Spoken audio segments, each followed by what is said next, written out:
Hey, it's Greg Brown, the storyteller, poet laureate of aviation. Grab your logbook, 'cause it's time for another flying carpet cockpit adventure. I'm an aviation author, photographer, former National Flight Instructor of the Year, and Barnes & Noble Arizona Author of the Month. The Flying Carpet is a single-engine light airplane in which my wife Jean and I travel the North American continent, searching behind clouds for the real America. Learn more at my website, gregbrownflyingcarpet.com, where you can also see photos from most episodes. We live in a world that's driven by GPS, and we don't think much about the implications of it going away. That's what we're going to look at today. But I'd like to start, for the benefit of non-pilots, explaining a few terms ahead of time. I'll also touch on the explanations in the course of the podcast, but I'd like to get you thinking about this. In airplanes, we use GPS very much like we do in cars. We generally have a moving map, often on the instrument panel. We can use an iPad or other tablet computer and track our position based on GPS. And just like you would in a car, you can set a destination or a course with a number of different turns, and then you can follow it in the airplane, and of course that makes navigation very easy. The next thing I want to mention is you're going to hear me talk about VFR versus IFR. VFR stands for Visual Flight Rules. It's very much like driving your car. You're looking out the window, you are observing what's below you, following your location. Versus IFR, instrument flight rules, has to do with flying in clouds or other conditions where you cannot see the ground. So you can imagine where you can't see out, there are increased risks, all quite manageable with today's modern equipment. A new pilot would be strictly approved for visual flying or VFR flying. It requires an instrument rating, which is a later training experience and check ride to fly in the clouds. Okay, now what are our other navigation options? Well, I mentioned GPS with a moving map. That's what everybody uses now, just like we do in our cars. You'll also hear me talk extensively about VORs, which stands for Very High Frequency Omnidirectional Radio Range. You can forget about what it stands for, but VORs are ground stations. They're radio stations that are used for navigation, and for many years, those were what we flew. We would fly from one VOR to another, or we would get a compass radial off the VOR in order to determine our position. So I'll call that ground-based radio navigation. Okay, so that is separate from GPS. GPS, of course, is derived from satellite information. And then one other thing I would like to mention that figures into this in a smaller way is much of the flying we do is done independently. We don't need to talk to anybody under visual conditions in most circumstances unless we're near a busy airport. But we have available to us through much of the country radar coverage from air traffic control. Air traffic controllers are able to see where we are thanks to radar, and they are also able to help us in the sense of calling out other traffic, or if we were to have a problem, they know where we are. If we got lost, they could provide guidance. There's a newer technology called ADS-B, and I won't bore you with what that acronym stands for, but the importance of it is a device in the airplane that uses GPS data and transmits it to air traffic control and to other airplanes around you. And where it figures into this story is radar is line of sight. It cannot cover every part of the country, especially in mountainous areas. And in those circumstances, the ADS-B is very valuable because it informs air traffic control where you are, and it informs other airplanes that might be a collision risk where you are in the absence of radar. Okay, so all that being said, we're ready to embark on Flying Carpet podcast flight number 34. the day GPS went away. I've located some maps and track logs on this episode's webpage on my gregbrownflyingcarpet.com website for anyone who would like to follow along on this journey. Especially if you're a non-pilot or don't know the Southwest very well, I think you'll find that helpful. So climb into the flying carpet, buckle up your seatbelts, and prepare for takeoff. Clear prop.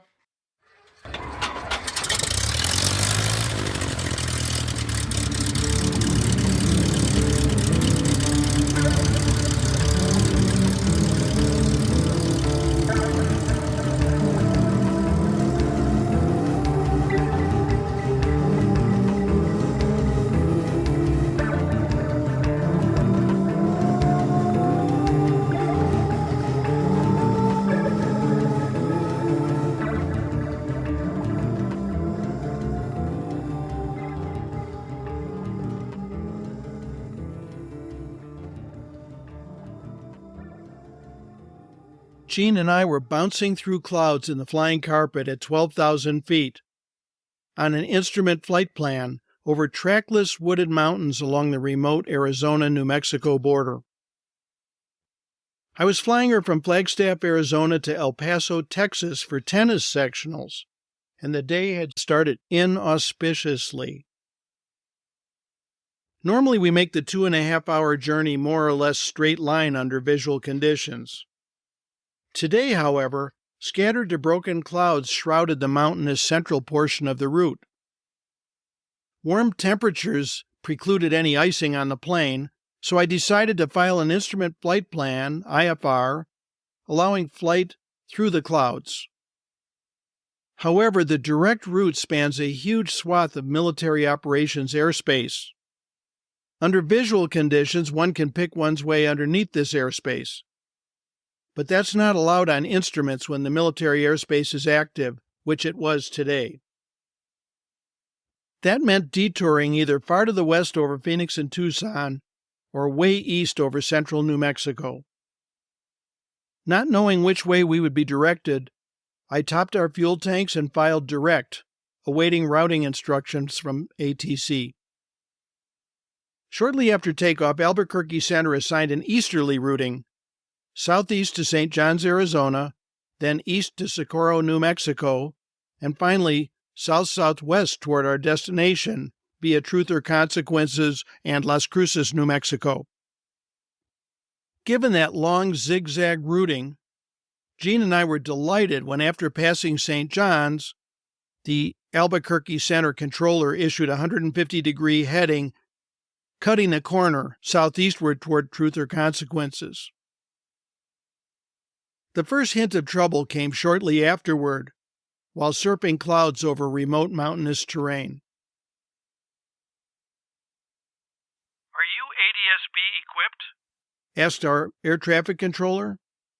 ADS-B transmits an airplane's GPS position to air traffic control and other aircraft. That seemed an odd question, as he'd long been tracking us.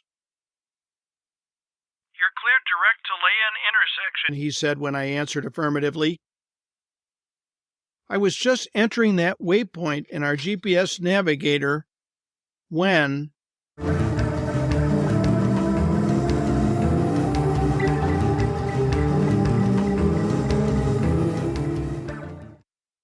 warning, GPS navigation signal lost, flashed my GPS navigator. Within seconds, my primary flight display, or PFD, that depicts altitude, heading, and navigational guidance, proclaimed, GPS reversion mode for emergency use only. That word emergency certainly got my attention. Next, our multifunction moving map display went blank and restarted itself with a maintenance required alert. Finally, we got a flashing ADS-B out inoperative warning, meaning our transponder had stopped transmitting our location to air traffic control.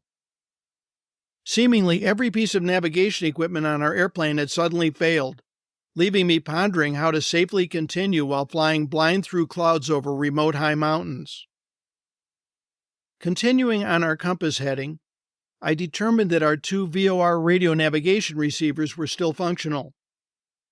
But given our off-airway shortcut, there was no VOR ground station that could safely direct us along our current course, nor directly to an alternate airport. Hoping our communications radios still worked, I keyed the mic.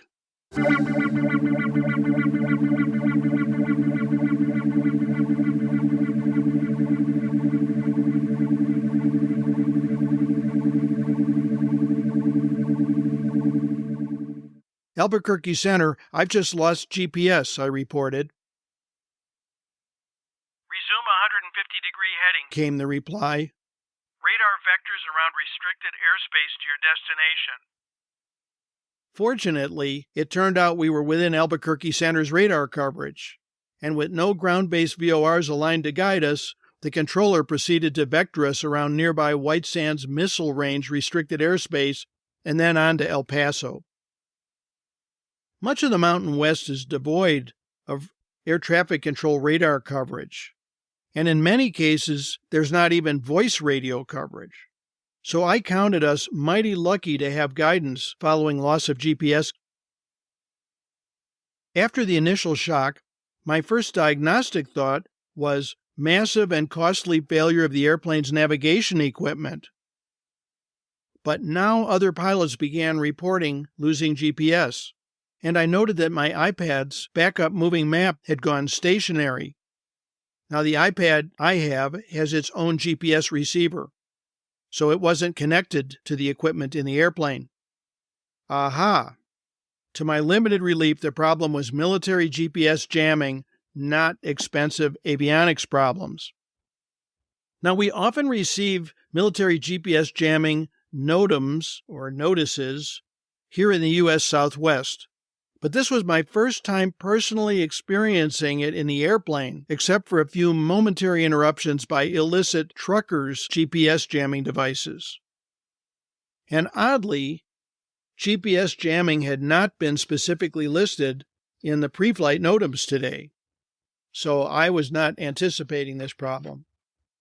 Now, obviously, the same GPS signal drives all our failed equipment, so now it made sense that they'd all drop guidance simultaneously. But even decades of navigating by VORs, pilotage, and dead reckoning couldn't prepare me for the shock of my entire panel flipping out at once. All those flashing lights, and suddenly losing those comfy moving maps was disorienting. I'm mighty glad I wasn't descending toward the ground on a GPS instrument approach when it happened. Of course, my iPad retained its aviation charts even while losing position information. So for backup to the radar vectors, I reverted to time-honored navigational techniques, triangulating our position using VOR radials, and Jean and I peered down between broken clouds for charted landmarks. It was thought-provoking, threading mountains and restricted airspace through clouds with such limited guidance. Without access to ATC radar vectors, this would have been a very difficult situation. The outage continued at least 30 more minutes while ATC vectored us to our destination. Fortunately, lower terrain and clearing skies near El Paso allowed us to descend and land in visual conditions.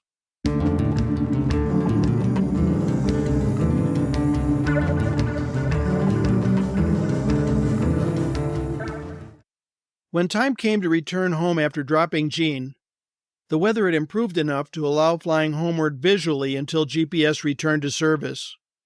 En route, I had plenty of time to ponder the morning's events.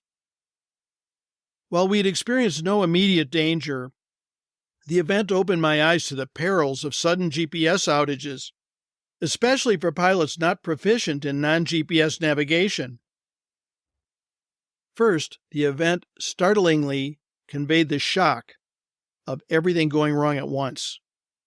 That's mighty disorienting until you have a little time to process it. And again, I'm glad I wasn't descending toward the ground on a GPS approach when it happened. Next, we pilots have become accustomed to flying point-to-point direct, often far from the nearest navigable VOR or landmarks. Without GPS, we're suddenly on our own, determining position and course, and correlating those with terrain and weather. Accordingly, it's still important for pilots to master pilotage, that is, navigating by comparing landmarks on the ground to those on our charts, dead reckoning, which refers to calculating a course compensating for wind, and then VOR radio navigation. Challenging as that might be when flying visually, it could be overwhelming flying hard IFR in solid clouds with low ceilings requiring instrument approaches to land. Now, the FAA has been decommissioning VORs as a cost-saving measure around the country, and they have a program called the VORMON program, or the MON program, which stands for VOR Minimum Operational Network. But as a result of this, there are fewer and fewer ground-based VORs remaining to support non-GPS proficiency navigation and instrument approaches. What's more, few light aircraft retain traditional distance measuring equipment, known as DME, further limiting our approach options. And what's more, a lasting GPS outage has the additional effect of potentially shoehorning many aircraft into the few approaches that remain, causing possible collision hazard, and also people are on limited fuel. It could be a serious problem if a lot of aircraft are waiting in line to shoot those approaches. Finally, since ADS-B cannot transmit aircraft position without GPS, air traffic control could be hampered locating and vectoring aircraft outside of ground-based radar coverage, except by radioed position reports, again, assuming we know where we are. Now, in an emergency, radioing the phrase "stop buzzer" is supposed to convince authorities to suspend a GPS jamming exercise. But if the outage persists, or if your airplane's single GPS receiver just failed, you'd better know where you are and be well-versed in ground-based navigation. For me, the day's lessons were clear. Should a GPS outage occur in any of the following situations, the outcome could be tragic.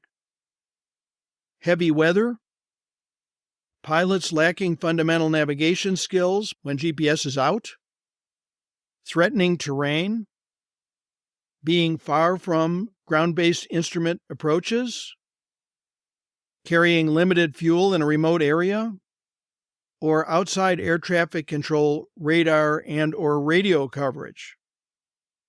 And if you think about it, any one of those could be a big problem, but any combination of those would multiply the risk tremendously. Now, what would cause GPS to go out? Well, we're already discussing military GPS jamming, which is done to test the jamming in case of wartime and also to make sure that military aircraft can continue to navigate if GPS is gone. Avionics failures, like losing your one GPS navigator. And another thing, in today's modern world with all the bad actors out there, it's entirely possible that hackers could shut down the GPS system. Hopefully that'll never happen, but it's not impossible. Accordingly, every aviator should master and regularly practice VOR navigation, pilotage, and dead reckoning. In addition, we instrument pilots must maintain VOR and ILS approach proficiency.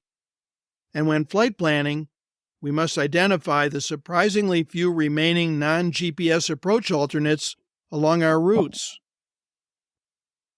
Yes, all this means added work, but we'll improve our odds the day GPS goes out.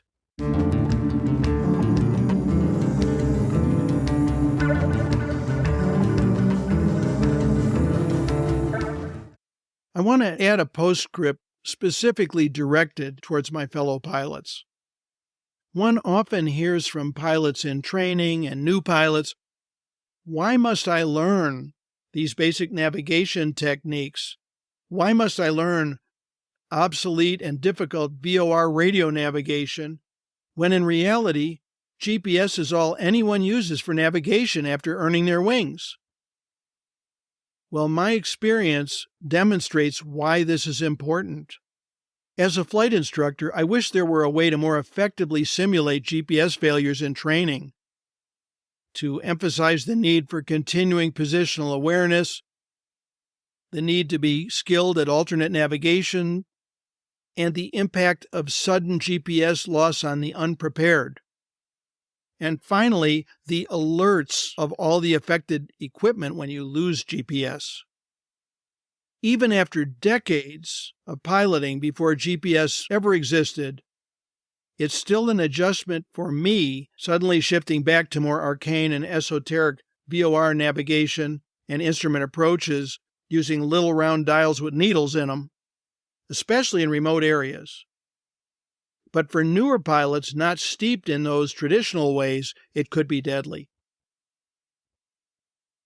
Now, I will say that avionics manufacturers could greatly enhance safety under these circumstances by developing modern integrated VOR DME radio navigation RNAV systems to back up GPS-style moving maps. In other words, if you lost GPS and you could continue using the moving map in more or less the same way, given some alert that you've been dropped back to VOR-based coverage, and you might need to have some notations on the moving map for areas where there was no radio navigation coverage available. But the idea is you could continue using the same symbology and logic to navigate that you're accustomed to. It's too much to ask in an emergency for modern pilots to suddenly revert to arcane navigation displays they've hardly mastered and rarely practiced in the recent past.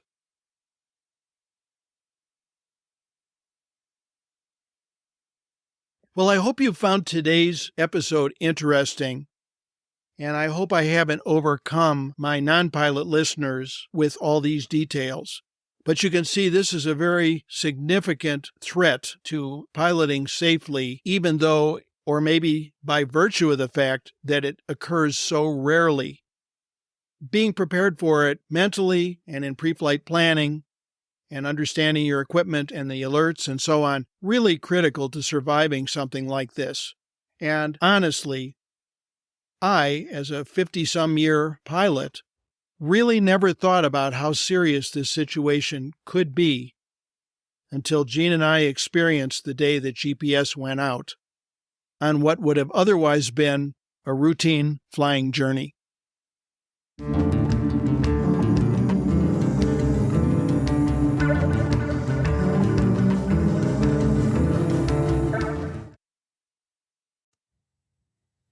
Thanks for riding along on today's Flying Carpet adventure. Find photos from most episodes at gregbrownflyingcarpet.com. While there, check out my aviation adventure book, Flying Carpet, The Soul of an Airplane, for which I was named Barnes & Noble Arizona Author of the Month. You'll also find my other aviation books there, and my Views from the Flying Carpet aerial photography available in fine art metal prints. Please support this podcast by sharing your favorite episodes on social media, posting reviews on your favorite podcast directories, and donating via gregbrownflyingcarpet.com. I welcome your feedback via my website, via my Flying Carpet Podcast Facebook group, or the fan mail link in your favorite podcast app. Finally, follow my social media sites by searching Greg Brown Flying Carpet. And consider joining my Student Pilot Pep Talk Facebook group. Thanks, Carter Olson, for the tagline. Music by Hannes Brown. See you next time.